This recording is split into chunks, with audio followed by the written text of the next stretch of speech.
Supremacy Games. Chapter 1226-1250. Although he didn't have to accept the invitation and could have just sent someone to pick up the bloodline bottles, Felix still entered the dimensional pocket through the front gate. It was a rare opportunity, as Shiva's apostles do not let anyone enter their realm, not even workers or delivery worms.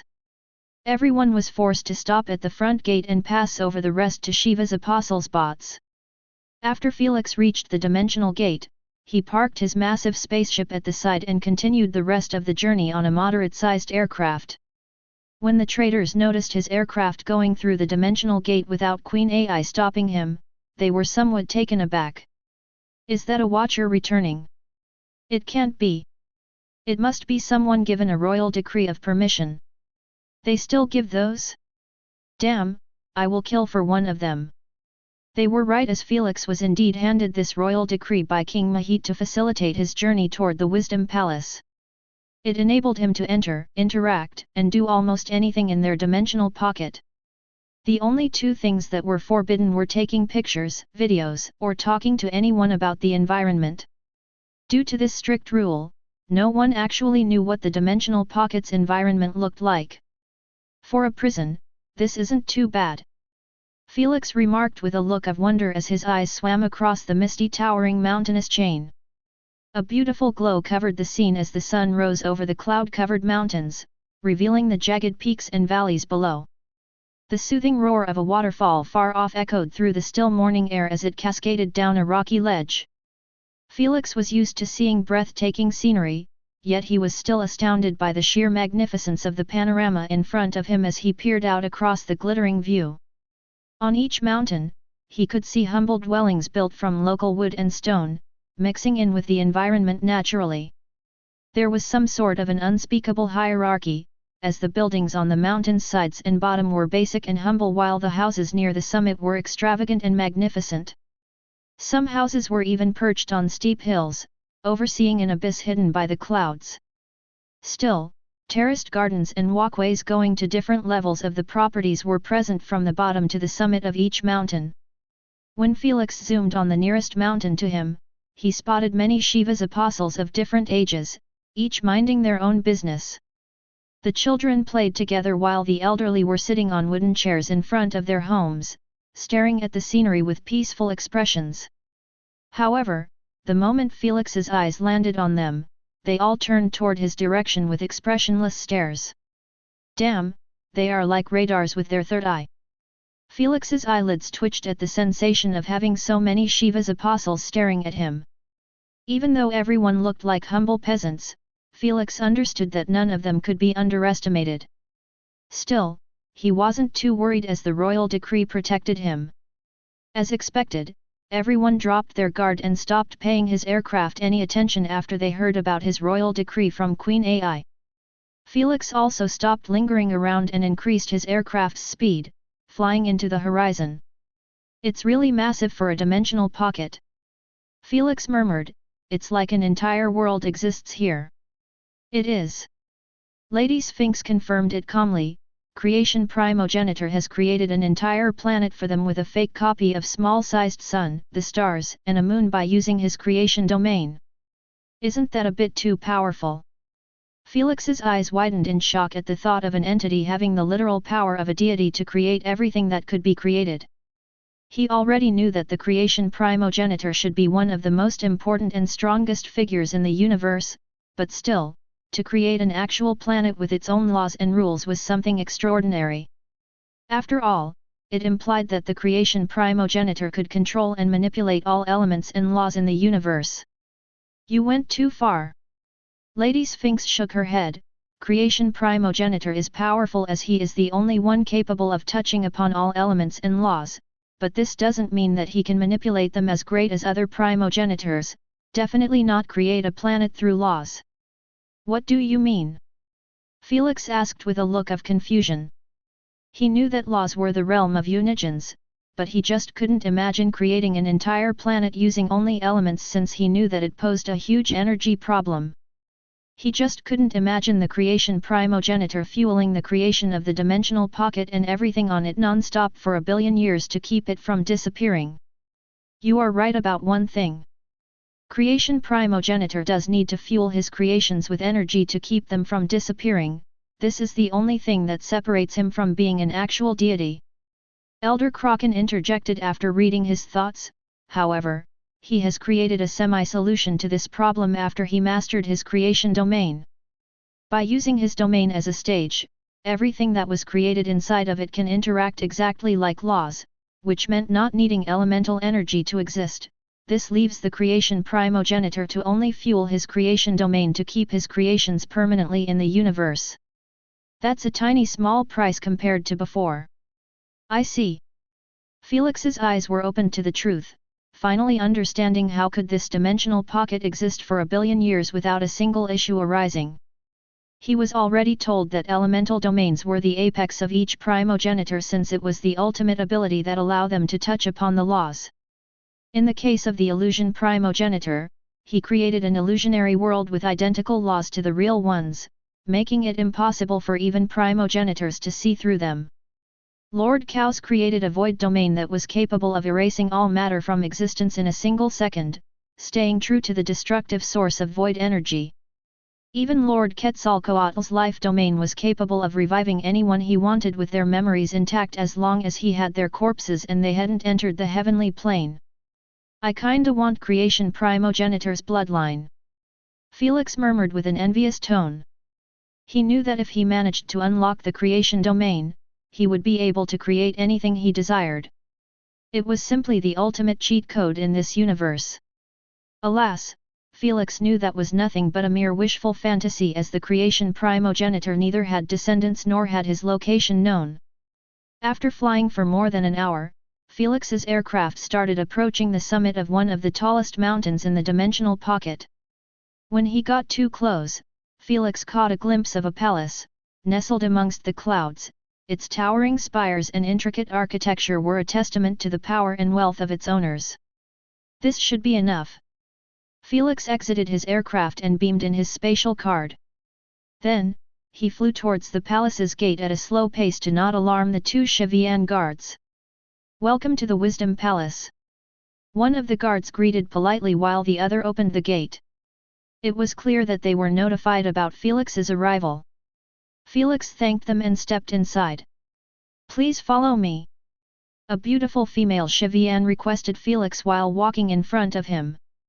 She wasn't wearing anything that indicated a royalty status, which implied that she was a servant. How peculiar! Those Chevians have no issue with making their own people be the guards, maids, and even farmers if it meant having no outsider live among them. Candace commentated.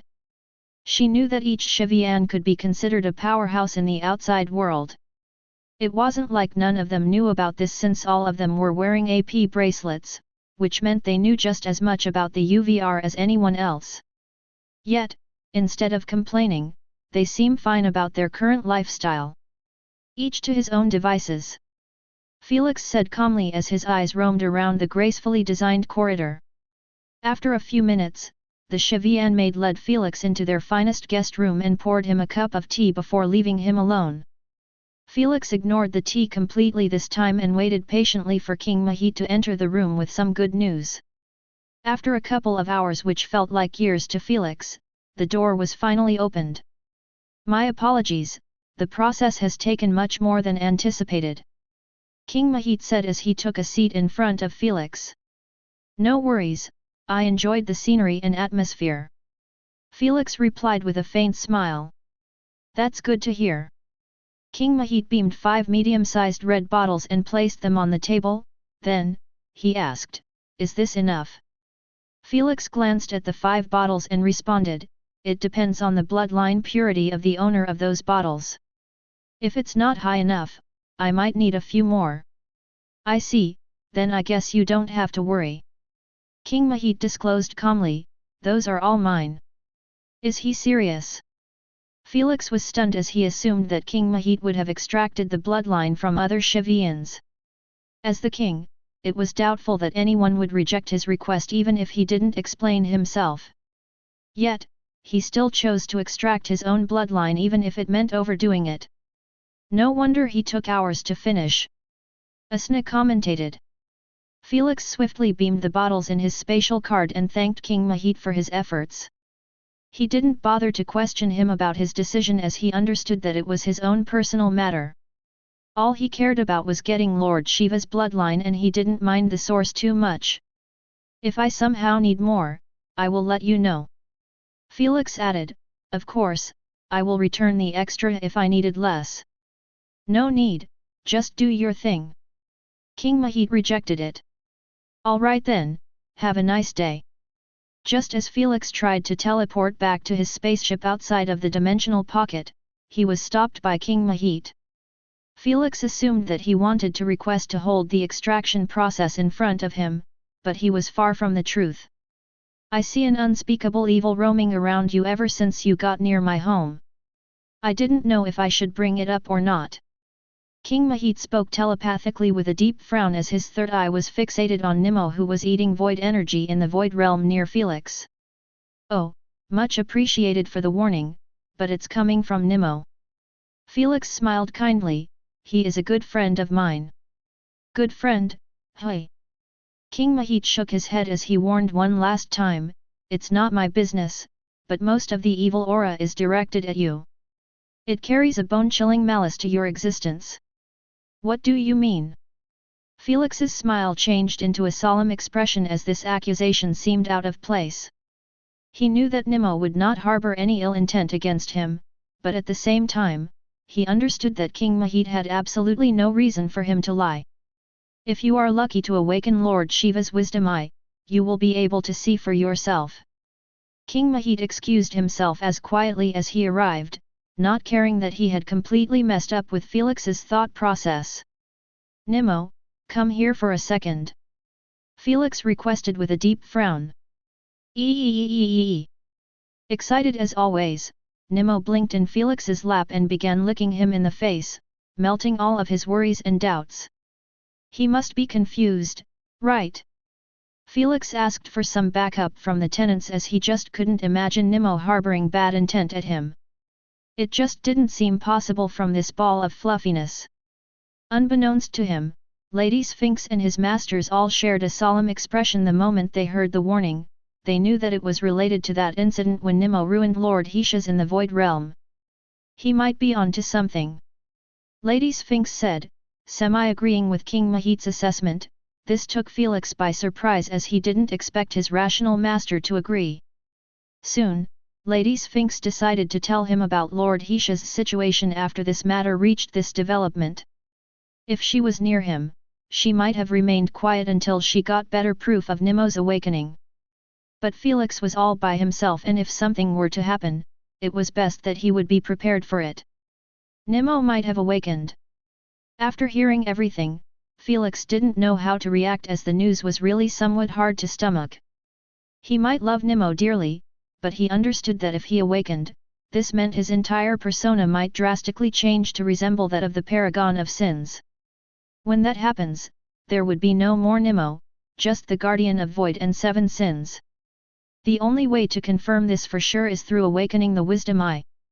Through it, you can see if Nimmo really harbors evil intent at you without us knowing. Lady Sphinx said.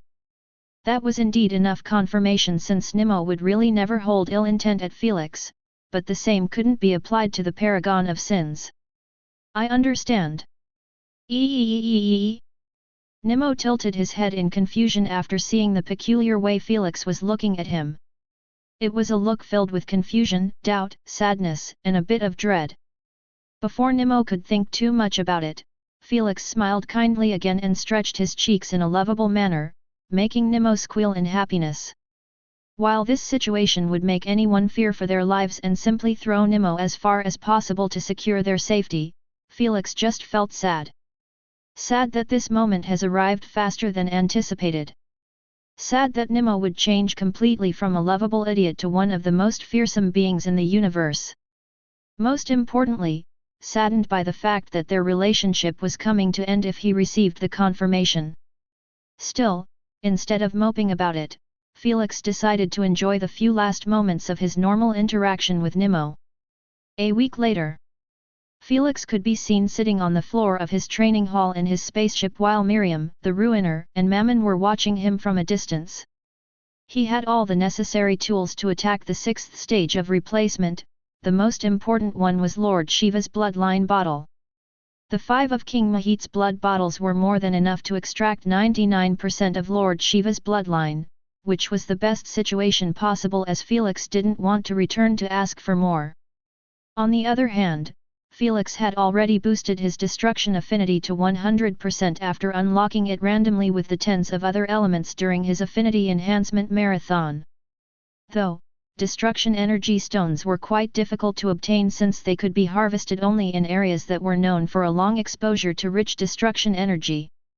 There weren't many known areas like those in the universe. Fortunately, Lady Sphinx had some in her stock from the old days. "Are you ready?" Asna asked with a slightly worried tone. "Don't worry too much, I am fine." Felix replied with a peaceful tone while meditating with his eyes closed shut. He took an entire week to prepare for this replacement because his mentality getting affected negatively by Nemo's subject. The initial posting of this chapter occurred via N0v3L.B1, J.N. He had to have complete focus and it was hard to reach such a state when a side of him knew that he was being watched by the paragon of sins. But, he managed to control such negative emotions by spending more time with Nemo and seeing that he was still the lovable idiot. Felix might not trust or know the paragon of sins, but he trusted Nemo more than anything. He didn't have an ounce of evil when he looked at him. This was enough for Felix to regain his focus. "Let's begin." Felix snapped his eyes open, sending a faint shockwave around him through pure pressure. He reached out to Lord Shiva's bloodline and used a customized sharp needle to extract the percentage he desired. 5%, 10%, 15%, 20%. He halted at 20% sharp, not daring to take any further even though his previous replacement was done at a significant 25%. Felix never wanted to go above 20% ever again even if it meant potentially losing more mutations. It was the right decision since 25% was really too much to handle for anyone. He might have gotten lucky the last time, but no one was sure that he could pull it off again. If it wasn't for Felix's desire to get the Eye of Wisdom badly, he wouldn't even attempt 20%. Because he already had gemstone root on his forehead, he had to push extra hard and pray a whole lot more to land on one of the rarest mutation conditions a bloodliner could receive. Mutation assimilation. As the term stated, it happened when 2 or more mutations overlap with each other and one couldn't get rid of the other.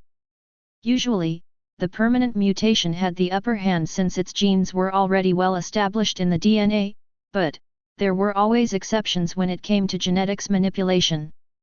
In some rare cases, both mutations would end up assimilating and becoming one mutation if neither side managed to out the other before the integration process ended.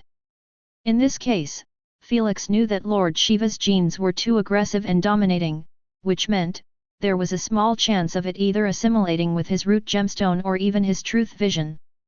So, instead of having Lord Shiva's third eye, one of Lady Sphinx's eyes might turn into Lord Shiva's eye and he would obtain benefits from both eyes.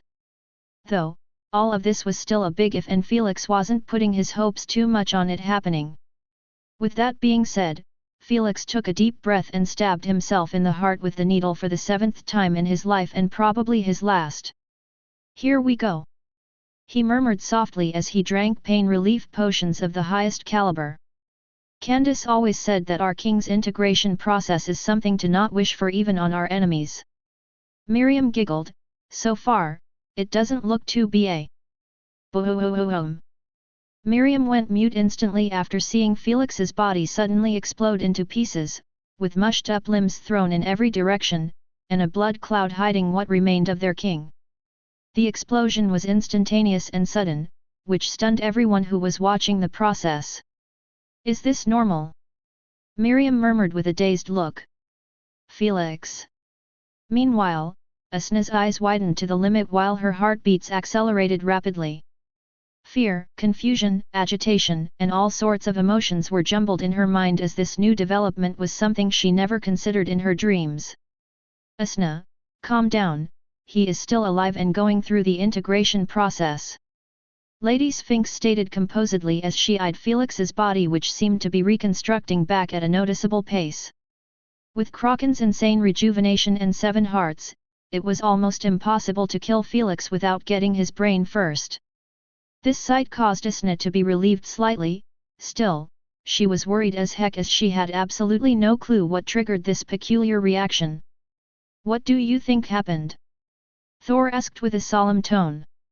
"We have underestimated Lord Shiva's bloodline aggression. Even with Asna's spiritual pressure applied on it to tame it, his genes are just too destructive in their process of integration." Lady Sphinx answered as she used her senses on Felix's DNA, allowing her to see exactly what was happening down there. When they heard this, everyone did the same and was met with an extremely freakish sight of Lord Shiva's chromosomes completely blowing up the DNA strings instead of breaking pieces of it to attach themselves. Then, the DNA strings rebuild themselves from the start while including Lord Shiva's chromosomes. If it was any other bloodliner, the implosion was enough to finish them off. However, Felix's situation was unique in the sense that his insane rejuvenation allowed him to match this destructive process of this integration. Boom! Boom! Boom! As anticipated, Felix's body continued to implode with each wave and reconstructed back to shape over and over again under everyone's stunned eyes. Just the visuals were already too hard to watch for them. They couldn't imagine what was Felix going through right now. "Ugh, it hurts so much." Asna and the tenants had a close idea as Felix's thought process was absolutely consumed with pains-related terms as his mind was focusing on nothing but to soldier through it. Felix might not know what was going on with his body, but he understood one ironclad fact: the moment he gave in to the pain and lose consciousness, it would be a game over for him. This was enough to make him try his very best to stay conscious through this hellish process. "What kind of sadistic cultivation system is this?" Miriam commentated with sweaty palms as she kept her eyes affixed on the area around Felix that was filled with limbs, blood, flesh, bones, and all sorts of bodily fluids. "The kind I like." The ruiner smiled widely with a proud look. His respect for Felix had grown twofold after seeing his willingness to go through this sh*t for the sake of strength. Although Felix's situation didn't look too good, none of them attempted to help him out as he already told them to never interfere with his integration unless his vitals went silent. Seconds went by, then minutes. Before long, only 1 minute was left for the process to end. Yet, it felt like an absolute eternity for everyone involved as the past 14 minutes were really too hard to watch for anyone. The only saving grace was that the implosions kept reducing in power and quantity as more time passed. Now that Felix was at the final stretch, there were barely any implosions. However, this didn't mean that he was out of the water yet, since the past 14 minutes had taken a massive toll on his body and mind with the repetitive implosions and reconstructions. Kraken's rejuvenation was surely insane, but it wasn't free of charge. When the body rejuvenates in such an insane quantity, the energy required to keep it up would be extracted from his life force. In other words, Felix was losing many years of his longevity each time he recovered. Still, this was a fair trade to avoid death. 10 seconds remained. Thor uttered as he eyed Felix, who was lying completely flat on his stomach while twitching like he was in a seizure. 5, 4, 3, please. Asna kept counting down while her heart was beating out of her chest loudly akin to a train pounding a track. 1. The moment she uttered the last second, Felix stopped twitching and went radio silent. His half-closed bloody eyes disappeared in the back of his head, losing consciousness automatically like his mind was wired to 15 minutes sharp. Eeeeeeee. Nimmo blinked next to Felix's bloody face and started licking him with a concerned expression after the process finally ended. Felix had made sure to train Nimmo well enough to never ruin his integration process, as he knew that his miserable condition could make Nimmo use his abilities to help him out. So, even when he imploded for the 100th time, Nimmo didn't move a single inch from the void realm. Looks like it's over. The ruiner appeared next to Felix's body, not caring about standing amidst a mountain of flesh and blood. Then, he beamed a medical pod and placed Felix inside of it to clean him up and help him with his recovery without needing to abuse his life form anymore. The primary upload of this chapter happened on N0V3LB1N. When a couple of minutes went by and Felix's nude body emerged to the world as clean as my bank account, Asna and his subordinates seemed to have confused looks while sizing him up. All of them had their eyes, not on his new long wavy crimson-colored hair, his greyish skin, or even his innocent antlers that seemed to have turned into black devilish horns, but, on bizarre long random lines on his skin that resembled cracks on stones. They were almost everywhere, on his face, on his chest, on his ass, and even on his little general. Is this a mutation or his body hasn't recovered properly yet? Asna asked with a slightly worried tone. It's a mutation. Lord Shiva's had them too, as they symbolize his only means of self-destruction. Lady Sphinx answered. What do you mean? Candace tilted her head in confusion as it didn't make any sense. With Felix unlocking destruction immunity, his body will be considered indestructible to any force.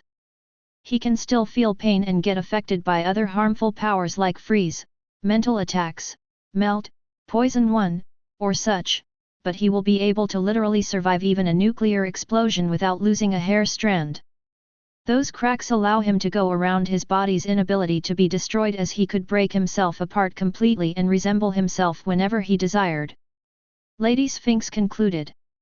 Like a Lego. What kind of mutation is this? Candace asked speechlessly. She felt that it was quite useless, since no one would want to destroy their bodies willingly when they had a passive turning them into an unbreakable fortress. It is useless in general, but in the right hand. Lady Sphinx smiled bitterly as she hid her face with a book, not wanting to continue her sentence after recalling one of the most unforgivable moments in her life. Seeing that she didn't want to go deeper into this and that even other tenants refused to speak on this matter any longer, Candace was forced to drop the subject. Do you think he has awakened the wisdom eye? His eyes seemed to have changed color again, but no drastic change occurred. Thor looked at Lady Sphinx and asked, Can you feel any change in his eyes? I don't know, it's not my body. Lady Sphinx shook her head. She could see things in Felix's body, but she couldn't feel what he was feeling. Thor looked at Carbuncle and he merely shrugged his shoulders in response, clearly telling him that he had no clue if his root gemstone was affected or not. I guess we have to wait until he wakes up. They sure were left waiting, as Felix didn't open his eyes until the third day, a duration that was 6 times more than his longest faint after each replacement. This was enough proof that Felix's mind had taken a much worse beating than what it was used to before. My head feels so heavy. Felix murmured with a muddled look the moment he woke up. Good morning, sunshine. Asna spoke with a soft, relieved tone. Now that Felix was up, she could finally relax, as the replacement process had thoroughly ended without any bad aftermath. How long was I out? I feel like I slept for days. Felix said as he held his head to ease the heaviness, feeling like he was carrying a ton on top of his scalp. You were, it's been 3 days now. Damn, hey? Are those my antlers? Soon, Felix's hands ended up touching his pitch-black devilish horns, which were massively thick on the bottom, curved in the middle, and slightly thin at the end. Felix knew that his antlers were nothing like the ones he was touching, which freaked him out slightly, as he knew that they weren't just for decoration but were considered his spell-casting wands. Teleportation. Before he got his answer, Felix tested them out by teleporting outside of the medical pod straight to his bedroom. Thank God!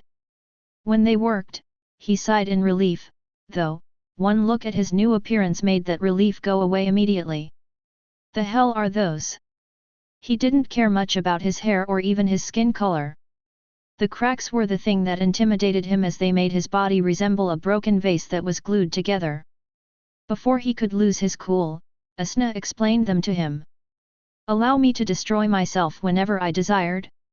How interesting! With this new information, his worry was turned into curiosity, as he had no clue how could it be utilized properly by Lord Shiva. Knowing that it wasn't the time to explore this mutation, Felix swiftly manifested a crystallized mirror in front of him and brought it closer to his face with a look of anticipation and hope. The moment he saw his eyes' appearance, he didn't know whether to feel excited or not, as there was a pretty drastic change in both of them. However, the key here was that both of them went through this change instead of having one eye belonging to Lord Shiva and the other to Lady Sphinx. Black sclera, golden iris, and black triangle pupil for both eyes. Felix murmured with a confused tone, "Did I awaken the eye of wisdom or not?" The only reason he was bewildered was that he saw Lord Shiva's third eye and it was completely pitch black, which resembled his sclera greatly. However, his pupil and iris were now almost the exact copy of Lady Sphinx's eyes as well. One like is used here to give better examples of the types of harmful powers, not the ones capable of affecting Felix, as he had immunity to fire and poison. "We were waiting for you to confirm it," Thor said. "How?"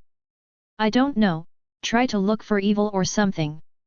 Thor shrugged his shoulders. Felix wasn't too sure how to do that exactly, but he started with the obvious method. He closed his eyes and began thinking of wanting to observe anything related to evil. When he kept thinking about it deeply, it was like an automatic switch was flipped in his brain, sending the appropriate signals to his eyes. "I feel something happening in my eyes," Felix murmured at the ticklish sensation in his eyes.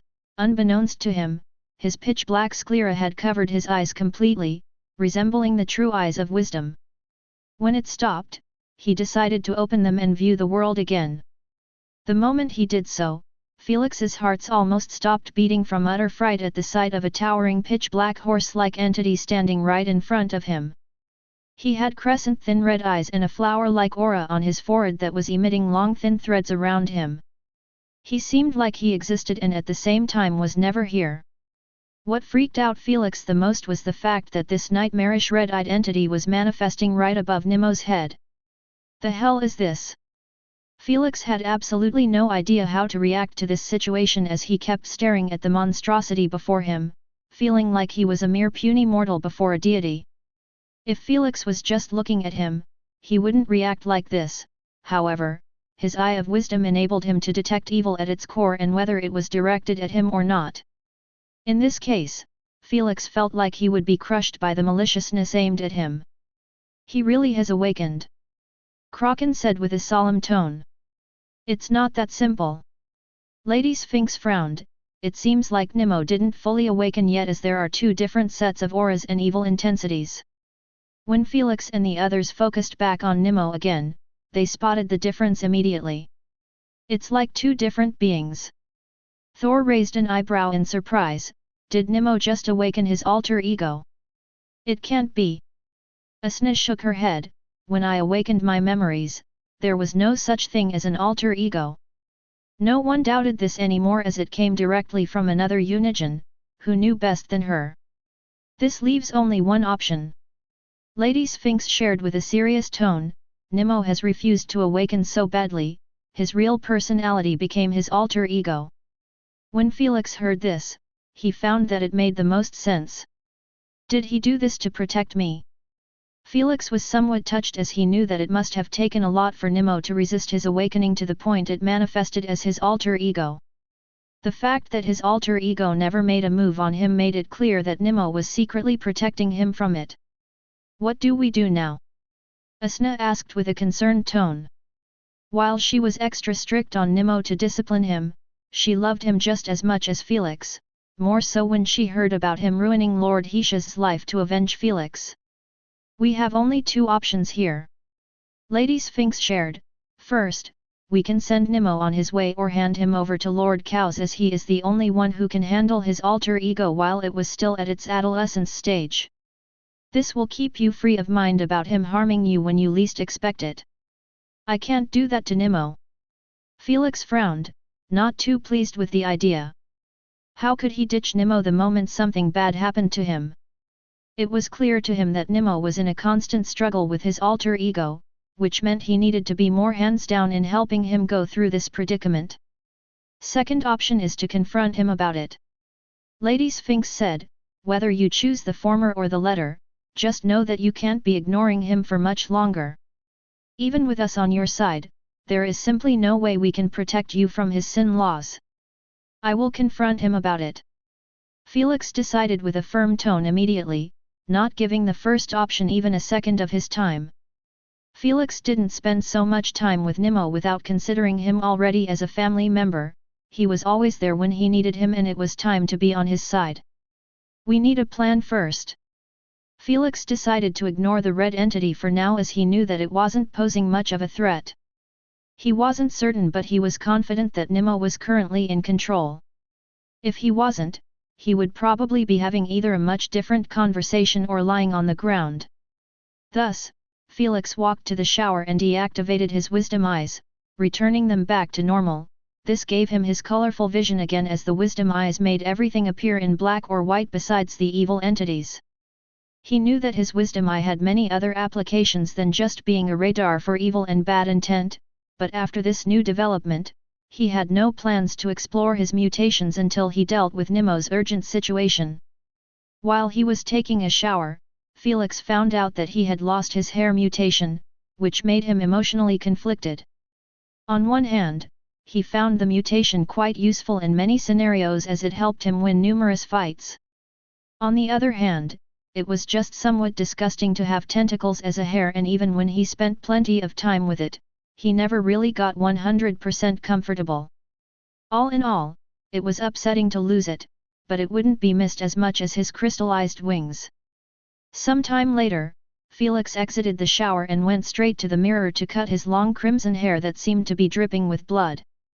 With his pitch-black horns, grayish skin, and peculiar demonic eyes, he truly resembled the incarnation of a demon deity more than a man. Much better. Felix praised as he looked at his reflection in the mirror with his new hairstyle. His hair was now reaching his shoulders instead of his ankles like before. If it wasn't for the sake of hiding those big-ass horns, he would have cut it even shorter. When he was done, he wore his void suit and gigantic sun disk earring, keeping it on him at all times even when its content was creeping him out. Then, he sat on the side of the bed and activated his wisdom eye again with a serious expression. Nimmo, come here for a second please. Felix requested. Eeeeeeee. Nimmo blinked in front of him while his mouth was still gulping down a sea of void energy like there was no tomorrow. Felix looked at him and couldn't help but show a loving smile, going completely against his demonic cold appearance. During his shower, he managed to come up with a plan with his tenants that would help them keep Nimmo around while at the same time acknowledging the red-eyed entity's existence without being afraid of him acting up on Felix. This plan was really too risky as it depended on both Nimmo and the red-eyed entity for it to work. Felix took a deep breath and asked with a solemn tone, Nimmo, have you awakened? Gulp. Nimmo's expression went stiff immediately, making him resemble a raccoon caught red-handed stealing from a home's garbage can. Just tell me the truth, I will never forsake you. Felix promised after noticing Nimmo's inability to respond. He understood from his expression that he wanted to tell him the truth, but he was afraid of the consequences. At the same time, he didn't want to lie to Felix. Eeeeeeee. Nimmo whimpered with his head lowered, seemingly agreeing with Felix's question. I can already see your alter ego with my wisdom eyes. Felix said as he looked at the red-eyed entity, who seemed slightly surprised by his statement. Is it possible to talk to him without giving him control? Felix inquired. The initial posting of this chapter occurred via N0v3L.B1, J, N. Eeeeeee. Nimmo was slightly confused by Felix's desire to meet that bastard, but he still confirmed it with a head nod.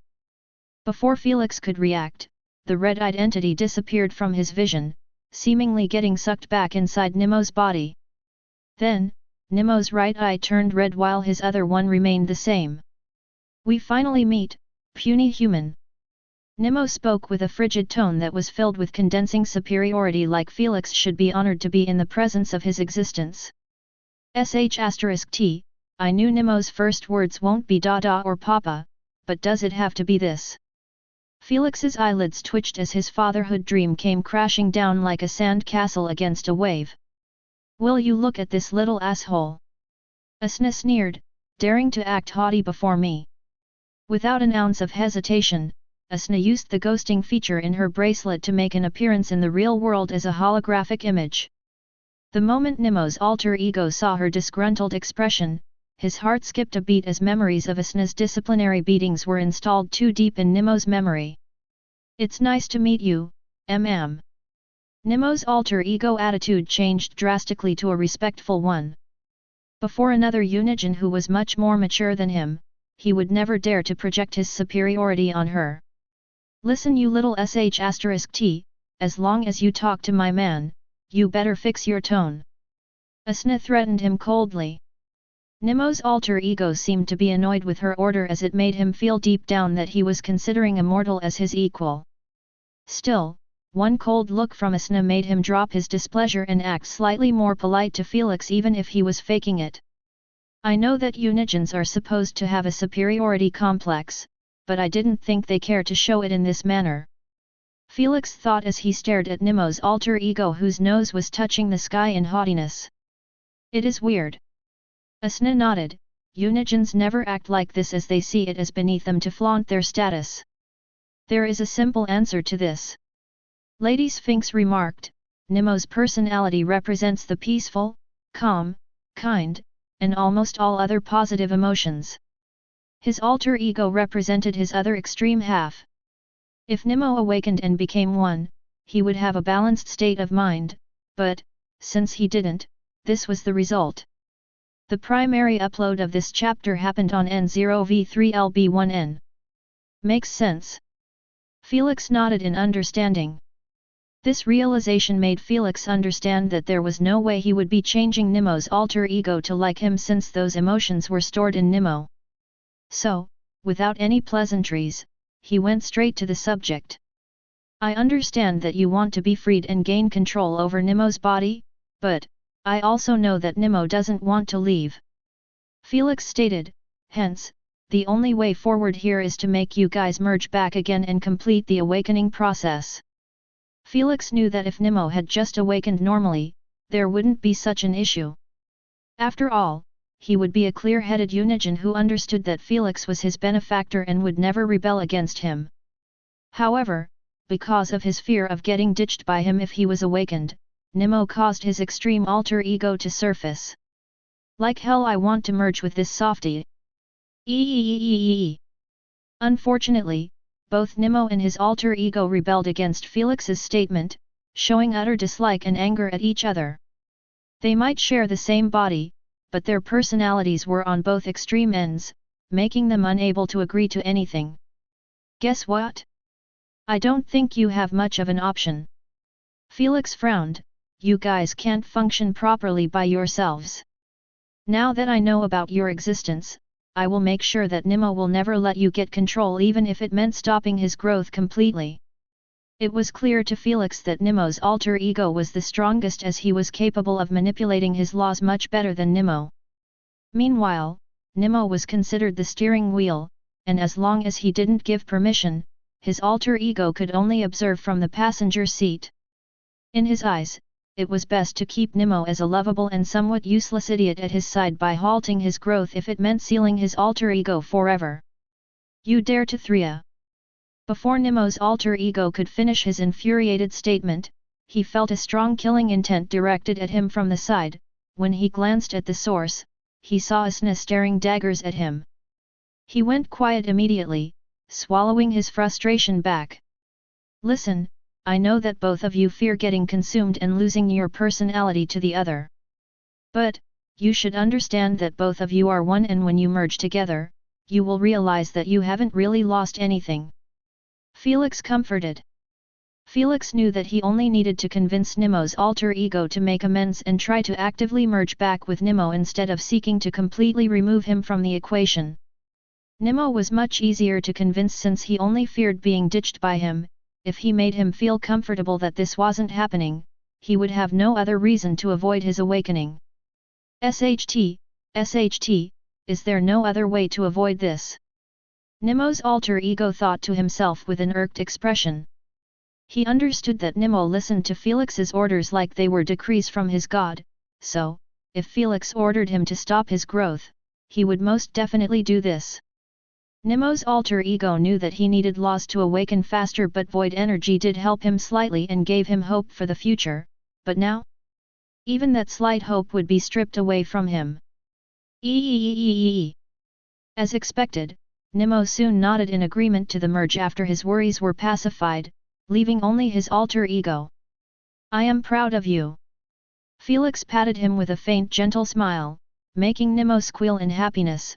Meanwhile, his alter ego's red eyes turned brighter in fury as he felt humiliated by suffering through this treatment. The fact that he would be going through it every single day if he rejected the merge made him feel suicidal. As the extreme personality of Nemo, such degrading actions were just too much to handle. I will think about it. In the end, Nemo's alter ego gave Felix an answer. Though it wasn't an agreement, Felix still nodded in understanding. He knew when to push and when to stop. Still, for his safety, he requested Nemo to halt his growth process until his alter ego come to his senses and be a team player with them. Nemo promised with a high-pitched squeal, causing his alter ego's expression to turn for the worst. I just have to be patient, a day will come when this idiot will need my help to save his master, it will come eventually with the sorts of enemies he has. Nemo's alter ego thought to himself as retreated back into the shadows. What a strong wave of malice! Felix narrowed his wisdom eyes at Nemo's alter ego. He realized immediately from this wave of malice that he wasn't really going to think about it and that he still hoped to consume Nemo completely. That was plausible if Nemo's alter ego had gained control over the body and mind, making him able to erase Nemo's personality.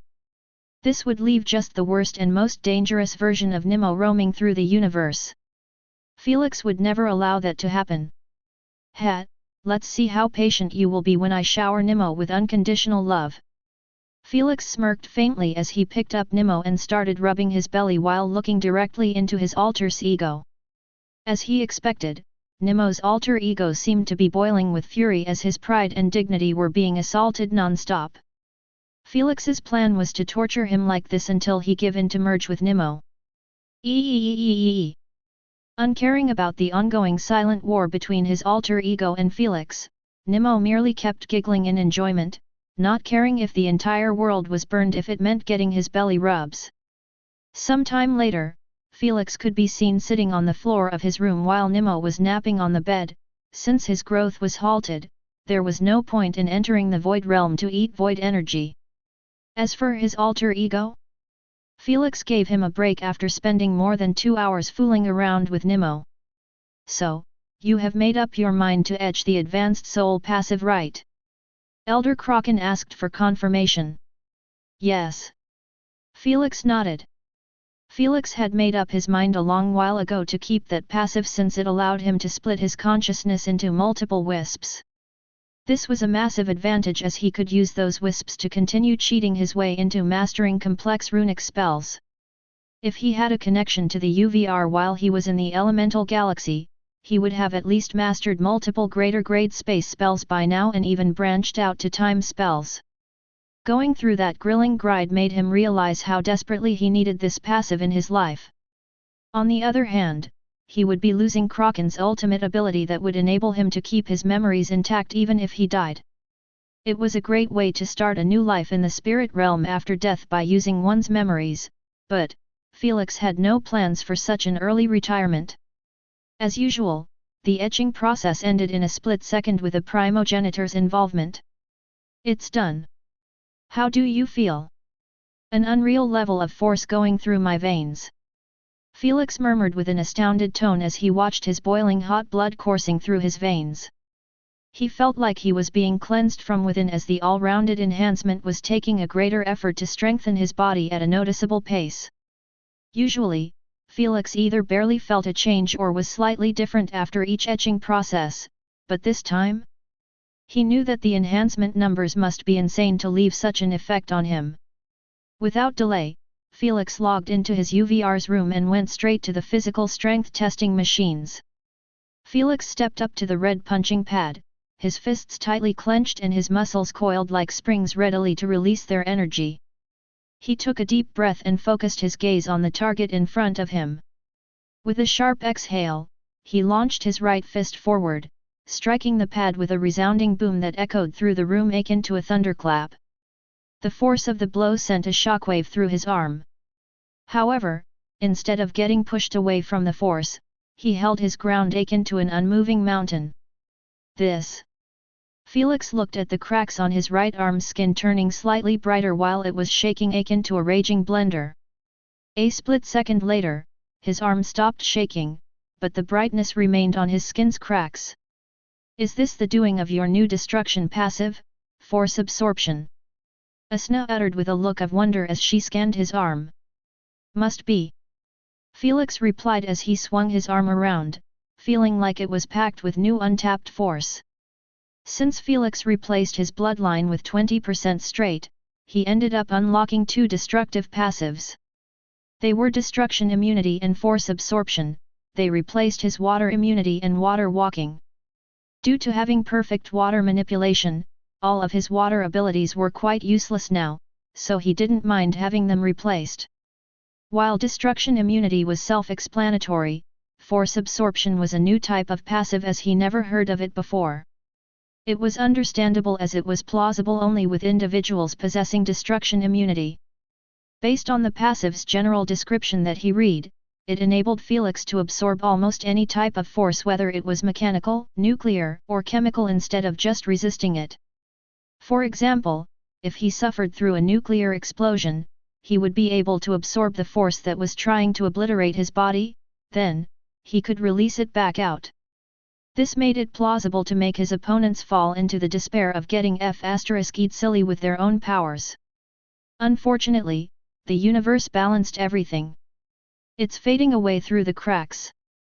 Felix raised an eyebrow in surprise after noticing that the stored force in his arm was losing its intensity rapidly, like a balloon getting sucked out of air. In less than a few seconds, the cracks became dim again and Felix's arm returned to normal. I guess it's impossible to keep the force stored inside like lightning, Felix remarked. This was quite a brutal limitation as it pushed him to use whatever stored force within him the second he absorbed it so it wouldn't lose out most of its value. Though, it wasn't too bad since the passive itself was immensely great.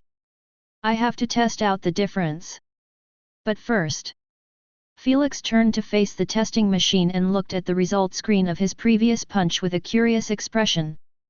690,074 BF. It wasn't disappointing in the slightest as Felix wasn't even able to read the number properly without double-checking it twice. Geez, almost 200k BF increase after a single replacement. This is almost half your entire strength after 6 bloodlines and tons of other modifications. Asna remarked with an astounded tone. Even Felix was left at loss for words as he didn't expect the number to be this massively high, especially when he struggled for almost 1,000 years to just increase his physical strength by 20k BF.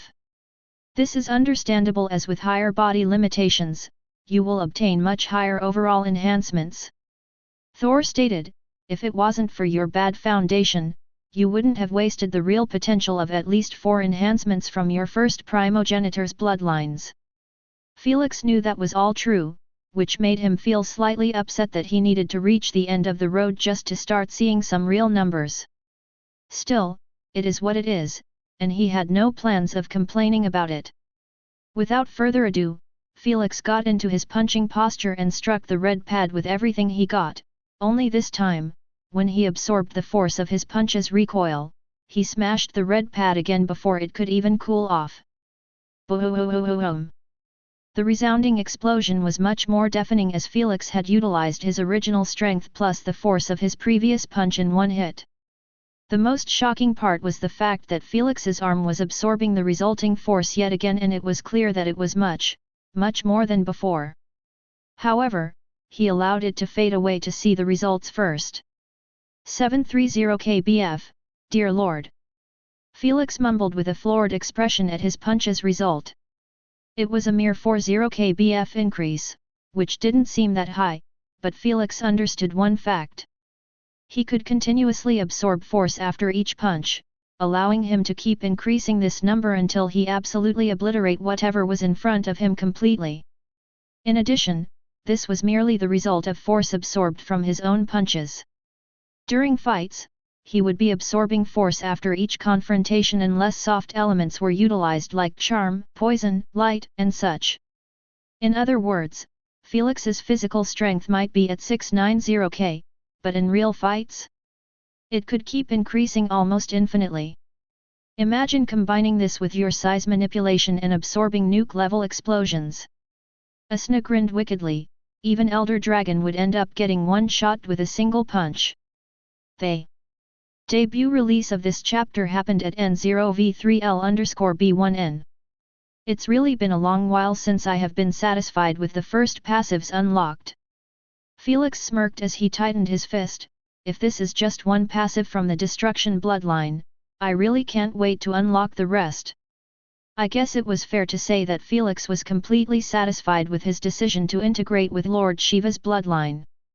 Let's test the rest of the enhancements. When you finish, you need to check your 1% human bloodline. Lady Sphinx interjected with a solemn tone. I understand. Felix gave a slight nod with a serious look. He understood that this was finally the moment of truth. The moment when he would find out whether his bloodline path ends here like every other human, or he would be able to keep integrating with new bloodlines. After Felix spent more than 5 hours testing his other enhancements, he decided to call it a quit. He was pretty satisfied with the overall development of his other strengths as the enhancement bonus was insane on them as well. For example, his mental energy capacity had tripled in size, allowing more freedom in using his mental abilities as well as access to newer ones. This was huge as it enabled him to finally have enough mental energy to activate his spiritual vision and sustain the activation for a short while. Though, he had yet to test it as he knew that the spirit's guardian would spot him and kick him out just like he did with Lady Sphinx. Felix didn't want to risk having the spirit's guardian's eyes on him as he had a strong feeling that he would be able to sense Asuna merged with his soul, at least, not this early when he had no preparation to deal with him. After Felix was done with his enhancements tests, he decided to leave his mutation exploration for tomorrow as his mind wasn't too focused. He logged out and sat on his bed in a meditation position. He had a somewhat nervous and slightly hopeful expression. I think it's going to be all right. Asuna comforted him. Other humans are forced to stop at the 6th replacement stage since there was no other beast higher in tier than the 7th. It's also because their 1% human bloodline can't handle any more bloodline additions. Felix shook his head. Anyone daring enough to test the 7th replacement by using an origin bloodliner's blood ended up paying a horrible price on the spot. Felix always knew that a human's 1% bloodline was limited in its capacity since the DNA could not keep adding more chromosomes of 10s different of bloodlines while still retaining its human base. The wall was the 6th replacement and going beyond it meant risking having one's DNA collapse completely. So, even with Asuna's help to keep the bloodlines from rebelling against him, his own body would end up giving in to the large quantity. There is only one way to find out. Felix stopped the useless speculations and took a deep breath, then, he closed his eyes and placed his senses on his 1% human bloodline, attempting to find out if there was any more room for another bloodline or not. This wouldn't be possible for other humans as the only way for them to find out was either through advanced pieces of equipment or attempting the 7th replacement. How is it? I don't know. Felix murmured, I feel like there is a slightly extra space to add half a bloodline if that makes any sense. You mean it's not enough to complete the etching process as smoothly as always? Lady Sphinx reasoned. Yes. Felix nodded as he opened his eyes again. Doesn't that mean it's doomed to fail if you dare to etch another ability? Asuna commentated. Seems like it. Felix smiled bitterly. Felix never had a problem with the etching process since the greatest threat was the primogenitor's bloodline's retaliation. However, when it was taken care of by them, the etching process was fast and problem-free. What enabled this smoothness in the first place was the space in the DNA being enough to accommodate any chromosomes without much of an issue. But now? The space had gotten much tighter with 6 bloodlines crammed in there with the original human bloodline. Felix understood that it wouldn't be smart in the slightest to attempt another replacement, as it would be the same as pushing more passengers into an already packed to the brim subway train. There was bound to be heated friction between the passengers. "I guess this is your last replacement." Thor sighed. "Let's hope we find a way to keep increasing your strength beyond the origin realm then. Lady Sphinx is already running plenty of experiments on Noah and the findings are quite promising." Fenrir added. "I understand. This news should be exciting for Felix, as the origin realm was believed to be the end of the road for bloodliners, but he wasn't able to get himself to feel joyful. If his target was just the primogenitors, then he had a strong feeling that entering the origin realm after his destruction bloodline would be enough to get him on their level. However, Felix saw further ahead and knew that his bloodline path was his foundation for a bright future where he could even contest against Unigens and those beings who sealed Isna. Adding another bloodline before entering the origin realm would at least push his physical strength by at least 400 kbf or more. This was just too hard to give up on. It is what it is. Felix smiled to push down his dejection, knowing that there was no benefit in pouting about this. The only thing he could do now was to work hard in his integration and prepare for his ascension to the origin realm. The initial posting of this chapter occurred via N0v3L.B1, J.N. You have been awfully quiet in this conversation, Sphinx. Carbuncle said with a carefree tone as he smoked a fine cigar, making him resemble a mafia boss for hamsters. I'm just running the maths. Lady Sphinx replied without moving her eyes from her book. Maths? You see a way to make this work? Carbuncle got curious. That's why I am running the maths. What makes you feel like there is a chance in this? I know that you will never bother to waste your time on something that has zero chance of it succeeding.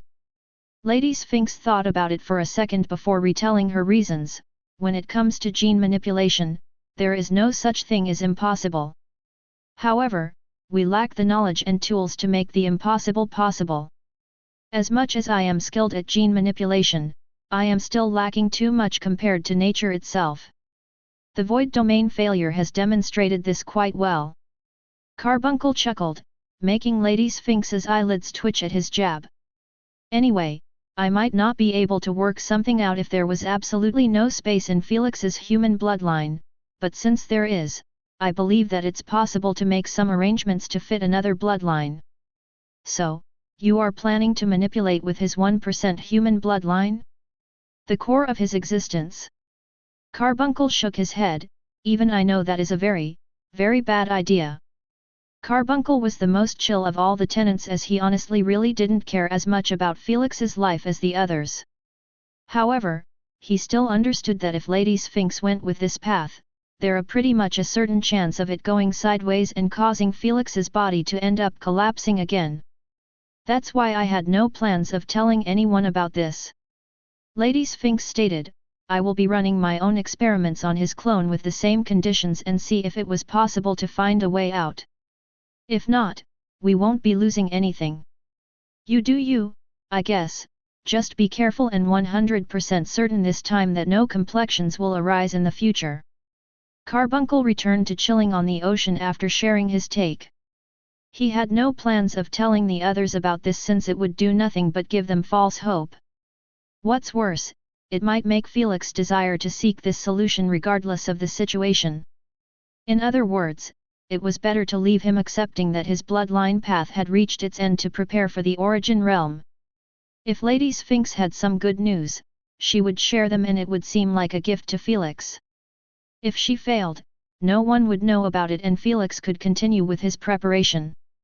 The next morning, Felix could be seen sitting on the floor of his UVR's room while using his wisdom eyes to read through the runic pages of an unmastered greater spatial spell.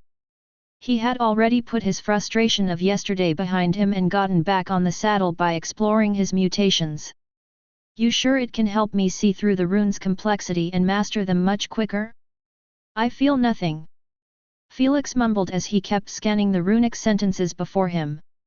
He was told that one of the main reasons why Lord Shiva's third eye was called the wisdom eye was due to its ability to get rid of complexities in life and simplify them to their basic form. This meant that it would be possible to facilitate problem solving since those issues were difficult only because they were too complicated and convoluted. When stripped away of this and they present themselves in a much simpler manner, the mind would be able to solve them almost instantaneously. It was like a simple math equation. It looked difficult and complex to the general view, but before math students, it was the same as 1 plus 1. Those same students would be completely thrown off in front of a complex equation written by highly intelligent math professors, but in the eyes of those professors, the solution was as easy as it could get.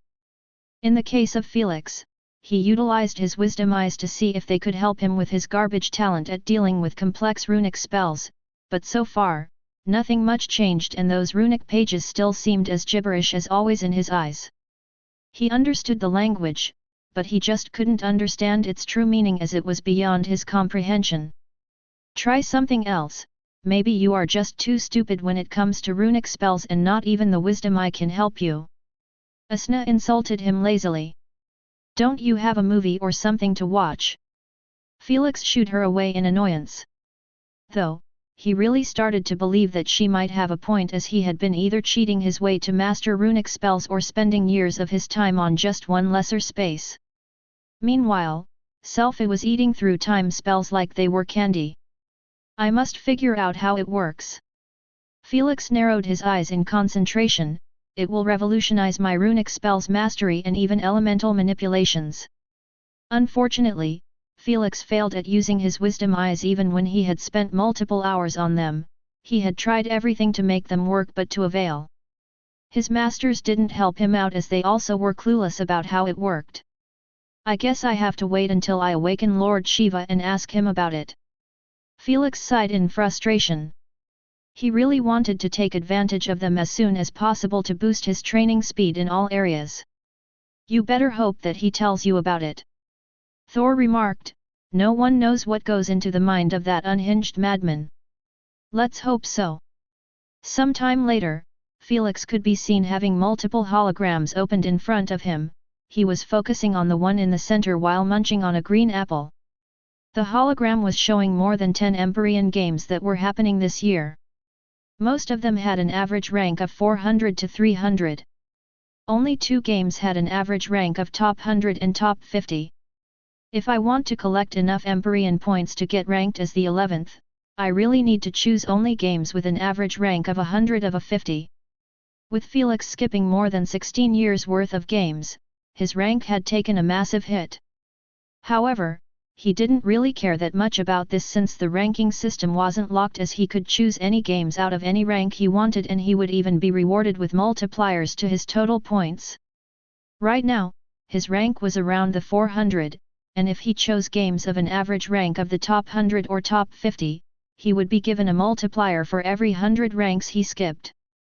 This meant he would be getting at least x6 multiplier and x8 multiplier for the top 50 games. It's best to not waste my time on anything below the top 50. Felix said as he pressed on the game's details for this rank. The only information he was given was the date, the participants' number, and the game's format. 8 participants, 1 month from now, and a lifestyle format? Interesting. Felix wasn't expecting the lifestyle format in such a high-level game as he knew that the participants would be mostly either the strongest race leaders or the strongest fighters of such races. After all, there were merely 40 players in this level since the top 10 Supremes weren't involved in Empyrean games anymore. The only way for them to get involved was through a direct challenge from those below them. Are you sure about choosing this game? Your rank average is considered too low. Queen AI warned after Felix tried to add his name to the participants list. Yes. After getting his confirmation, Queen AI didn't bother him any longer and signed him up with the already registered 6 players. If it was someone else, they would have needed a test, but not Felix. He already shared some information about his strength with Queen AI, allowing her to judge him to be worthy to join those monsters.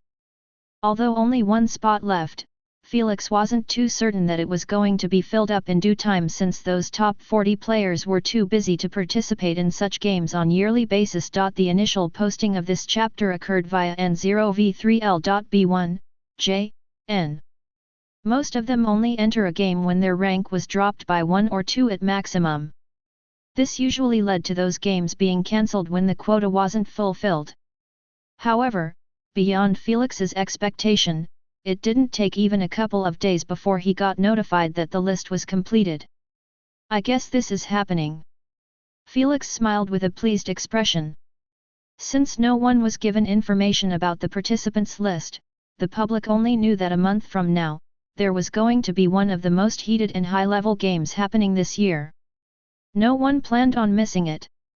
If only they knew that Felix was going to be in it, the universe would be thrown into complete hysteria, as his long disappearance made almost everyone assume that he either gave up or killed himself due to the immense grief. Felix, there is going to be a meeting between the 10 rulers to discuss the possibility of exploring beyond the Great Void again. Candace suddenly informed, will you attend it, or should I represent you? Another exploration attempt? Interesting. Felix rubbed his chin in intrigue. So. You can rest, I will take this one. Felix answered. All right. Candace informed him, the meeting will be held in 2 days. Thanks. 2 days later. Felix received the invitation link to join the 10 rulers assembly while he was eating his breakfast. He pushed the hologram to the side and continued eating his food for the next 5 minutes. After he was done, he wiped his mouth and clicked on the link, causing him to break into light particles. When he opened his eyes, he found himself sitting on one of the 10 highest platforms that were connected to the heavenly staircase. Felix. Landlord. Is it really him? His sudden appearance had caught everyone by surprise, as they couldn't recognize him one bit. He had gone through a drastic change in both appearance and maturity, as he had lived for more than a millennium. Felix ignored them and kept his eyes focused on the thousands and thousands of unfortunate, desperate people attempting to climb the staircase to change their fate. Life is really peculiar. Felix murmured with a faint forced smile, as he couldn't remember the day he was called to climb the same staircase to meet those deities. He ignored their attempt to humiliate him, knowing deep down that he was going to reach this stage sooner or later. Look at him now, sitting amongst them like that day had never happened before. Felix. Felix broke out of his absent-mindedness after hearing Queen Allura calling on him again. He turned to look at her and greeted her with a polite smile. It's been a while, senior sister. It's really him. High Chieftain Lakaka frowned, as he could feel a sense of dread arising from the bottom of his soul at the sight of Felix. It was like his own body was warning him to never get on Felix's bad side. This sort of feeling was extremely rare to him, as he felt it only against Elder Dragon and the primogenitors. He never expected in his life that a human would make him feel this way, and definitely not so soon. After the pleasantries were shared between him and his senior sister, Empress Scarlet asked with a gentle tone, "Are you feeling better now?" "Much better." Felix nodded with a polite smile, as she knew that she was asking about his condition after the destruction of his planet and the wipeout of his people. "Good." Empress Scarlet offered with good intentions, "If you need assistance to process the pain faster, I am happy to help." "Thank you, but I am managing on my own." Felix rejected her politely. He knew that she was one of the best masters in terms of mental control, as she was better than even some primogenitors in this domain. So, if she said that she could help, he knew that it was more than possible to make him completely get rid of his guilt without any consequences. Still, he rejected her, as he didn't want her poking into his mind. Empress Scarlet smiled at his response and never brought this matter again. "Enough about me. I have heard that you guys are interested in another exploration attempt of Beyond the Great Void." Felix asked with a curious tone, "Do you have any new methods, leads, or something to make the exploration succeed this time?" "Empress Emily's researchers have devised a new technology that can allow us to manifest an almost exact 3D replica of an object by using only light regardless of the distance." Queen Alfreda responded with a composed tone. "I see. You think it's possible to use this device to map out a planet on the other side and connect it with our side by using a wormhole?" Felix expressed.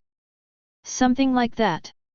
Emperor Local nodded in agreement without an ounce of dissatisfaction or displeasure on his face. If one could see him, they would never guess that he was against adding the Void Nation to the alliance and even almost had a fallout with Felix in the process. It was clear to Felix that he had changed his mind about the Void Nation and was now on their side. He didn't care if he took this path after finding out that the Void Nation was just too useful to the alliance or because of his fear to become their enemy. Whatever it was, Felix had no intentions of holding any grievance between them in his heart. How could he when he had stolen their nether steel and used it for his divine weapon? When will this expedition take place? Who will be in it? Felix asked. That's what we will be discussing. Queen Alfreda said, we are just waiting for Elder Dragon to join us. Speak of the devil and he shall appear. As the moment his name was brought up, Elder Dragon Berserth appeared on his throne that was slightly higher than all of them. He had an indifferent cold expression as his head rested on his hand like a god gracing his presence to his loyal worshippers. When he sensed Felix's presence, he glanced at him with a nonchalant look, then, he taunted with a flat tone, you finally stopped crying. If there was one being in the entire alliance who wasn't afraid of Felix or his Void Nation, then it had to be Elder Dragon. His treatment of Felix was just as disrespectful as the first time they had ever met. To be honest, shedding some tears was helpful to process my grief. Felix replied with a faint cold smile, you should try it sometime. If you don't have a reason to shed a tear, it will be a pleasure of mine to help you with that. The other rulers were taken back by Felix's indirect threat as they didn't think that he would be this ballsy to threaten the Elder Dragon. If he thinks that killing Duchess Alina or becoming a ruler makes him on the same level as Elder Dragon, then he is really asking for a beating. High Chieftain Lakaka sneered. As anticipated, Elder Dragon didn't seem to be too entertained by Felix's response. I see that your tongue has become sharper. Elder Dragon said calmly, child, it's best to know your place before I make you. Make me? We will see about that. Felix chuckled in derision. With Felix's current level, he had not an ounce of fear or worry when dealing with Elder Dragon. Elder Dragon had noticed this, which made him quite disgruntled. Keep behaving like this, there will be a day when your masters won't be there to save you. Elder Dragon assumed that Felix's provocative actions were powered because of his masters backing him up. There will come a day when you realize that there is always a bigger fish than you. Felix remarked with a creepy smile, it's coming sooner than you expect. Seeing the rising tension between those two made everyone realize that if they left them talking, there would come a moment when Elder Dragon would end up losing his cool and do something all of them would regret. So, before he could react to Felix's mysterious warning, Queen Alfreda cut him off. Enough, we are here to discuss what beyond the Great Void, all of us have the stuff to do, and if you want to bicker with each other, do it at your own personal time. My apologies. Felix said. Elder Dragon merely breathed a steaming smoke through his nostrils in displeasure, but he still respected everyone's time. Empress Emily, please take it away. Queen Alfreda requested. Empress Emily expanded a 3D image of the universe in the center of the assembly, resembling a sphere with 100 billion colorful galaxies within it. It all looked fine and normal, however, if one zoomed at the bottom right of the universe, he would be shocked to see a humongous spherical blackness that was separating almost the entire bottom half of the universe from the rest. It seemed out of place like a tumor inside a brain scan.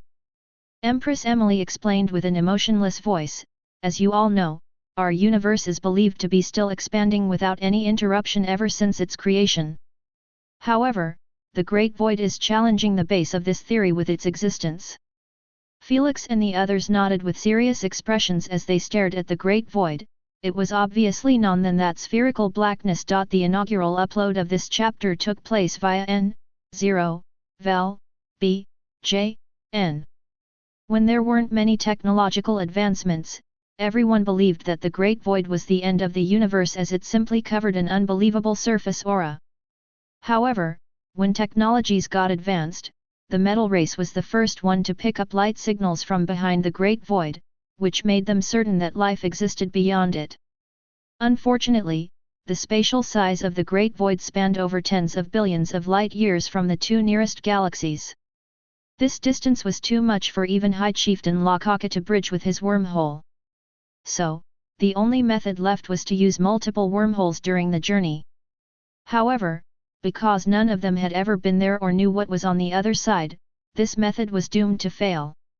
That's because opening a space worm without an exact location would result in being transported to almost anywhere inside the Great Void. This was exactly what happened during the previous exploration attempt, as High Chieftain Lakaka ended up getting lost in the Great Void for months before being able to get close enough to connect himself with his previous location in the Alliance. Ever since then, no one dared to attempt another expedition without some sort of a compass. This device might be the key to finally solving this mystery. We call it Light Mapper V1. Empress Emily showcased a cubical silver device that had some sort of a glass camera on all of its surfaces. It might appear small here, but its real size was almost that of a small spaceship. How does it work exactly? Queen Allura inquired. I can't tell you that. Empress Emily said bluntly. Tisk. Queen Allura didn't push any further, as she knew that the metal race almost never share information about such important new technologies before they take advantage of them first. If this device really worked as a compass to the other side of the universe, then its value was priceless. After all, an entire unexplored region of the universe meant billions of new possibilities for every race. It's still a prototype and has many flaws that need to be solved. However, we believe it won't take us much time before we fix them all and use the device in our expedition. If that's so, then we have to create a new expedition team and prepare them for the journey. Queen Allura proposed. I suggest each inner circle member will have the option to send one exploration team to represent their race. I guess it's fair that way. Queen Alfreda agreed. The rest nodded in agreement as well. They understood that if news of this device was released to the inner circle members and they weren't invited to the expedition, hell would break loose. We have to set some rules in case the expedition has succeeded and we reached the other side. Emperor Local remarked. Of course. Queen Allura said, the most important rule is to set up signal towers in each planet, meteor, moon, or surface during the exploration. Since there wouldn't be many people using the consciousness technique that enabled anyone with access to their consciousness space to become a tower signal himself, then they had to be primitive and use tower signals again. In addition, for each civilization we meet across, we must not antagonize them. It's best to offer them the same conditions to join our alliance. What if they are much stronger than us? Emperor Local frowned. We have no clue what kind of monsters and races are on the other side. That's a risk we have to be willing to take for the prosperity of the alliance. Queen Alfreda said calmly. While they were discussing this, Felix was listening with one ear and using the other in his conversation with his tenants. It was on this subject as well. Felix had already asked them about the Great Void before and what lay behind it, since they lived for billions of years. If they had no clue about its origin, then no one really would know. Unfortunately, none of them bothered to answer him, as they always told him to focus on what was near him first. Now that the subject was brought out again, and this time the Alliance even had a method of exploring that hidden portion of the universe, Felix had to ask them again. You will find out soon and in great detail. Thor said with a wry smile. What do you mean? This answer baffled Felix, as he was put under the assumption that he had to reach the other side of the universe to find out. Too bad, the tenants didn't bother to clear his doubts when they knew that he was going to find out about it eventually. In their eyes, it was best that it didn't come from them, as the truth was honestly too shocking for anyone to accept. Felix ended up dropping the subject after another failed attempt and refocused on the ruler's discussion. It took them a couple of hours to finish structuring a contract that was approved by all of them. Let's end this with a final vote. Queen Alfreda raised her hand and asked, who agrees to all the conditions in the contract? Everyone raised their hands in agreement but Elder Dragon, no one cared about it since decisions were agreed upon based on the number of votes. I guess this is all, you are excused. Queen Alfreda nodded in appreciation for everyone's work and then teleported away. The others followed suit one by one until only Felix, Elder Dragon, and Queen Allura were left behind. Senior sister, you can leave. I will be fine. Felix said with a carefree smile. All right, just don't fall into his taunts. Queen Allura nodded while narrowing her eyes at Elder Dragon, knowing that he remained behind to continue his conversation with Felix. Elder Dragon ignored her look and waited until she teleported away. When only two of them remained, a deafening disturbing silence engulfed the assembly. None of them spoke, acted, or even looked at the other in a bad way, they just kept staring at each other with indifferent expressions, seemingly unaffected by each other's status. You have grown bolder. You weren't able to even look at him in the eyes for a prolonged period before. In the end, Elder Dragon broke the silence. Unfortunately, you are still the same. Felix replied. Elder Dragon seemed to not have taken his words to heart as he didn't react at all, he just kept looking at Felix like a wolf staring at a lost lamb. You're really in great luck to have such respectful masters backing you up. Elder Dragon shook his head before starting to break into light particles. He realized that it was useless to bicker and waste his time on Felix when he knew that he couldn't do anything to him. He was given permission to come at Felix only when he managed to reach the same level of strength as him. Till this point, he still thought of that as a mere excuse to protect their student forever from him. Don't be dejected, I will be coming for you sooner than you anticipated.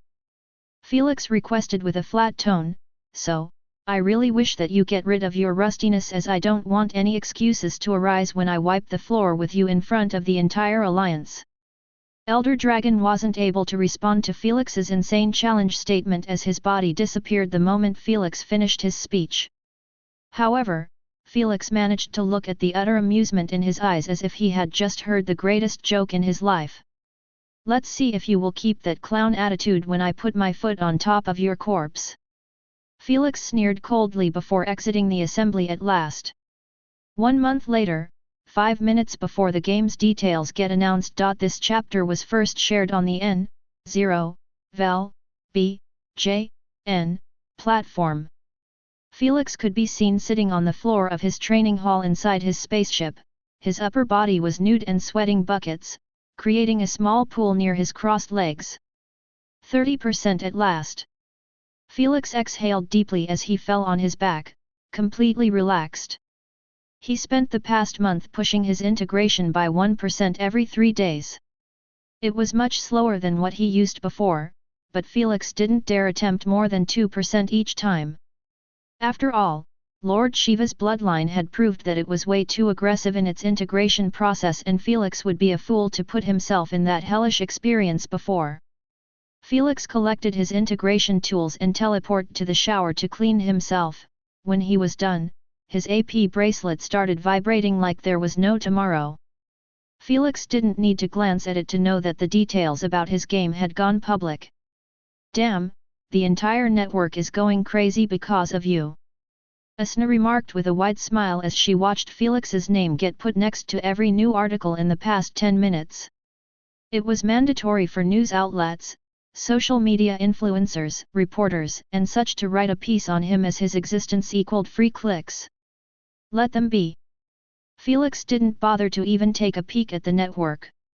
He went straight to the Empyrean tab, and he was faced with a massive advertisement for his own game.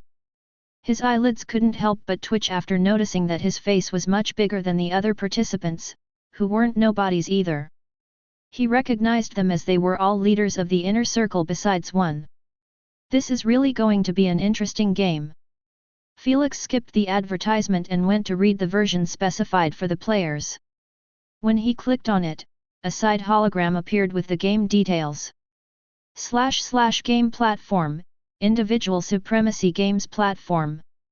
Game format, lifestyle. Game name, The Forgotten Chasm. Participants number, 10. Strength allowed, human race system unlimited. Items allowed, nano-based items, symbiote-based items, potions, scrolls, and artifacts, limited to legendary. Prize pool, nanosuit V10, necrolite lance, epic artifact, potion of glory, Rank 5, Meteor Shower Scroll, Legendary Grade. Rules of the game. 1. All the players will be teleported above the digging site leading to the Whistling Chasm. 2. Players will be divided into 5 teams made up of 2 players each. 3. The chasm is filled with minerals of all rarities, ranging from dark, unclear, clear, and perfect. 4. Each mineral has its method to be obtained, depending on its rarity. 5. Dark minerals require only brute force to be mined, but at the same time, they are fragile and easily destroyed.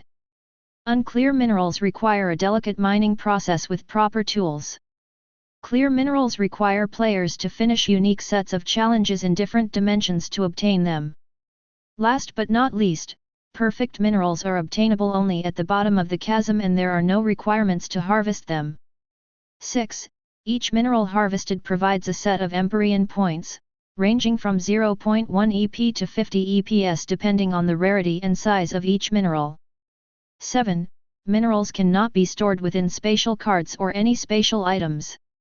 1 player of each team must be in touch with them at all times. Separation duration is 30 seconds before a penalty is presented for both teammates. 8. Penalties range from a 20% reduction of mined minerals to disqualification after the 3rd penalty. 9. Each player will be given a bag to place the minerals inside. This bag is indestructible from all sources and capable of expanding 10 times its size. 10.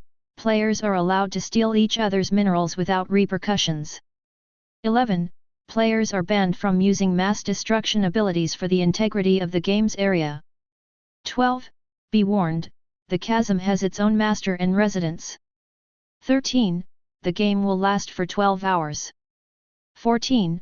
The team with the most Empyrean points will be proclaimed as the winner. 15. The player with the most Empyrean points will be proclaimed as the MVP. For more information, please open up your SG interface. Good luck to all participants // Ha ha ha ha. You went through more than 1,000 years of training to become a miner in a game, this is hilarious. Asna laughed out loud while holding her stomach. I expected as much, to be honest. Felix chuckled.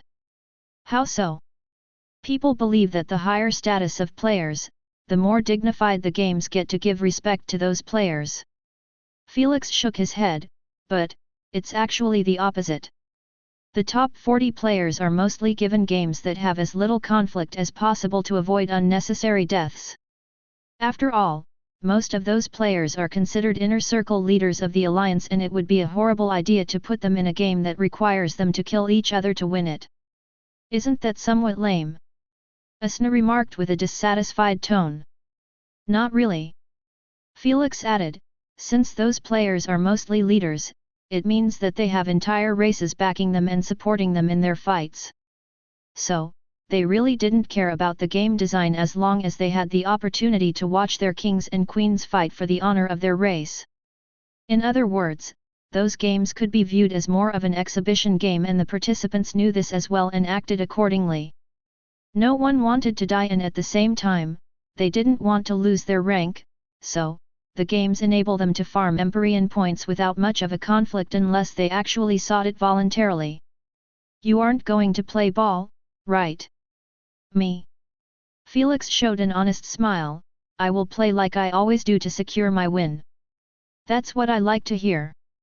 Asna grinned, knowing that Felix had no intentions of going soft with anyone if it meant his chances of securing his win would be affected. The first thing that Felix did was open the participants list even though he already knew about his opponents through the advertisements. Giants Champion Masa, Giants Race Empyrean Rank 45 / Win Rate 94.9%. Ionians Lord Inazuka, Ionian Race Empyrean Rank 21 / Win Rate 96.42%. The Spiderkin's Princess Meralia, Spiderkin Race Empyrean Rank 18 / Win Rate 98.2%. Unpaid Landlord, Human Race, Empyrean Rank 433 / Win Rate 100%. Shadowborn Ruler Hogon, Shadowborn Race Empyrean Rank 16 / Win Rate 98.33%. Night Guard N1,